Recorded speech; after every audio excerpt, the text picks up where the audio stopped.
Hi friends, welcome back to my channel Mokshas media. ఈ video కనుక నచ్చినట్టయితే లైక్ చేయండి, షేర్ చేయండి, కామెంట్ చేయండి, సబ్స్క్రైబ్ చేయండి. ఇక్కడనైతే ఇది బుధవారం రోజుదండి లాగ్ అయితే. ఇదైతే ఎడిటింగ్ చేయడానికి నాకైతే టైం లేక ఎడిటింగ్ అయితే చేయలే. ఈ రోజు అయితే వీలైంది ఈ వీడియోకి అయితే.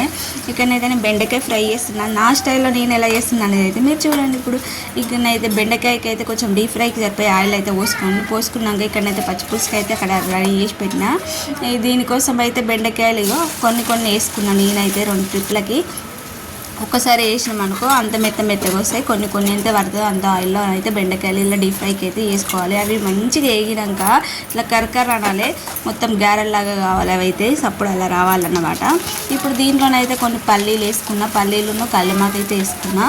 పల్లీలు ఫ్రై అయినాక ఇక తీసే అది బెండకాయలను పల్లీలు తీస్తాం అనగానైతే మళ్ళీ కరివేపాకు వేసుకోవాలి. లాస్ట్లో వేసుకొని వాటిని అయితే ఎంపుకొని ఇలానైతే తీసుకోవాలి. మంచి పల్లీలు కూడా మంచి కలర్స్ వచ్చినాక ఎంపుకోవాలి, లేకపోతే పచ్చిగా ఉంటాయి.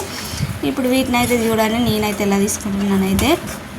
ఇలా తీసుకున్నాక దీంట్లోనైతే ఇప్పుడు కారము వేసుకోవాలి. కారమును కొంచెం ధనియా పౌడరు చూడండి, ఆల్రెడీ వేసిన వీడియోలో అయితే పర్లేదు, అది ఇక్కడ డిలీట్ అయిపోయింది వీడియోలో అయితే. కారమును ఉప్పు కొంచెం ధనియా పౌడర్ వేసుకోవాలి. వేసుకుని ఇలా కలుపుకోవాలి. అంతే, ఇదైతే అయిపోయింది. ఇక పక్క పెట్టుకోవాలి దాన్ని అయితే. ఇప్పుడు పక్క పెట్టుకున్న దీంట్లోనైతే పచ్చిపులుసు అయితే వేసుకున్నా. దీని కాంబినేషన్ అయితే ఇలా వేసుకొని తాలింపు అయితే వేసుకొని లాస్ట్లో తాలింపు వేసినాక మనం ఇది ఉల్లిపాయలు అయితే వేసుకోవాలి. మనం ఫస్ట్ అస్సలు వేయకూడదు. వేసినాం అనుకో కిందికి మునిగిపోతాయి. అవి అయితే ఆనియన్స్ అనేది కింది మునిగిపోతాయి.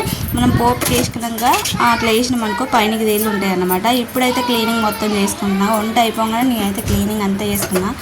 అట్లా చేసుకుంటే నాకైతే గ్యాస్ కాడ ఏదైనా పని చేయాలన్నా కూడా మళ్ళీ జరుగుతుంది. ఎంత క్లీనింగ్ ఉంటే నాకు అంత మంచిగా అనిపిస్తుంది. ఇదైతే కొంచెం మరక కూడా ఉండని అన్నమాట. ఇప్పుడు మొత్తం క్లీనింగ్ ఎంత బండలు గ్యాస్ కిచెన్ బండ మొత్తం క్లీనింగ్ అయితే వేసుకున్నాక మళ్ళీ గ్యాస్ మీదనైతే అన్నీ మళ్ళీ పెట్టేసుకుంటాను అన్నమాట. పిల్లలకు బాక్సులు అన్నీ పెట్టినాక మళ్ళీ ఇలా క్లీనింగ్ అయితే చేసుకుని ఇప్పుడు మళ్ళీ గ్యాస్ మీదనైతే పెట్టుకుంటా. చూడండి, ఇంకా నేనైతే పిల్లలకు వంట మాత్రమే చేసిన, అక్కడనైతే ఏం చేయలేము కదా. పిల్లల టిఫిన్ కూడా ఈరోజు అయితే ఏం చేయలేదు.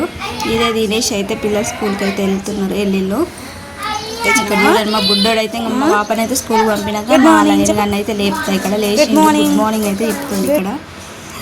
ఇప్పుడు అన్నం అయితే తినబెడుతున్నా. వాడిని అయితే ఫ్రెష్ అప్ అయ్యిండు. ఇంకా అన్నం తినబెడుతున్నా. అన్నం తినబెట్టడానికి నాకు ఫుల్ టైం పడుతుంది. మా వానికి అయితే దవడకు పెడతాడు అనమాట. పెట్టి ఒక 5-10 నిమిషాలు అట్లనే ఉంటాడు. తినరా అని మొత్తుకోవాలి మా బుడ్డంతోనైతే.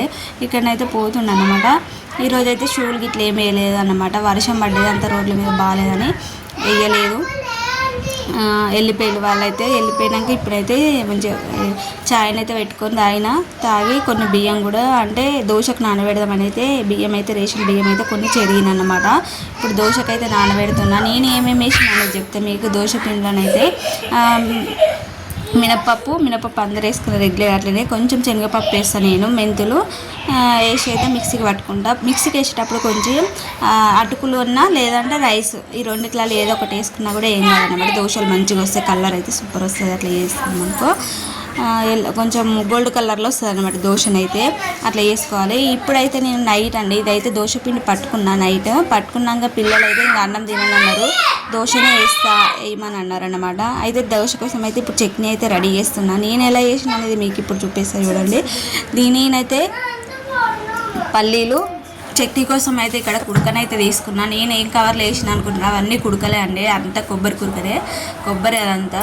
అయితే నేను ఏదన్నా దేవుళ్ళకి కొడతాం కదా, కొట్టంగానే వాటిని అయితే క్లీనింగ్ చేసి మంచిగా ఇక ఇలా సీలున్న కవర్లను అయితే పెట్టుకొని. ఇప్పుడు ఇది కుడక ఇవైతే కొబ్బరి అయితే ఎన్ని రోజులు అవుతుందంటే దాదాపు 1 మంత్ దాటింది. ఇవి అయినా కూడా గింత బూజు కానీ ఏది కానీ రాలేదు. ఎంత ఫ్రెష్గా ఉన్నాయో చూడండి. ఇందాక మీకు చూపించిన చూడండి అందులోనైతే. ఇక చూడండి ఎంత ఫ్రెష్గా వైట్గా ఎలా ఉన్నాయో. మనము చట్నీ చేసే ముందు మళ్ళీ వాటర్లో వేస్తే ఐస్ అంతా పోతుంది అన్నమాట. ఇప్పుడు పైన పొట్టు కూడా ఈజీగా వచ్చేస్తుంది ఫ్రిడ్జ్లో పెట్టినామనుకో, అలా ఉట్టిగానే ఊడిపోతుంది. ఇక్కడనైతే మీరైతే ఎలా చేస్తారో. నేనైతే ఇంతకుముందు అయితే మొత్తం పల్లీతో చేసేది. ఇప్పుడైతే నాకు ఒకరు చెప్పారన్నమాట ఇట్లా టెక్నిక్. అందువల్ల నేను కూడా అలానే ఫాలో అవుతున్నా. పల్లీలు కూడా చాలా తక్కువ పడుతున్నాయి దీనికైతే. ఇప్పుడైతే ఇక చూడండి పచ్చిమిరపకాయలు. దీంట్లో ఆయిల్ ఏం వేయమ్మా. నేనైతే చట్నీలో ఆయిల్ ఏం వేయకుండా చట్నీ చేసుకుంటాను నేను. ఎందుకంటే ఆయిల్ పొద్దున్న ఆయిల్ అంతే నాకు తినబుద్ధి కాదు. పిల్లలు కూడా వాంటింగ్ చేసుకుంటారని అయితే ఇట్లా ఆయిల్ వేయకుండానే ఏంపుతానమాట. పెనం మీద పచ్చిదంతా తడంతా వేయేదాకా ఇట్లా ఏంపుకోవాలి. వేపుకున్నాక దీంట్లో మంచి కలర్లో ఇట్లా రావాలి, మొత్తం వేగాలి. చూడండి ఇట్లా చూపిస్తున్నా మీకు. అలానైతే కావాలి. అలా అయినాకనైతే ఇప్పుడు పల్లీలు అయితే వేసుకోవాలన్నమాట. ఇక్కడ పల్లీలు వేస్తున్నా.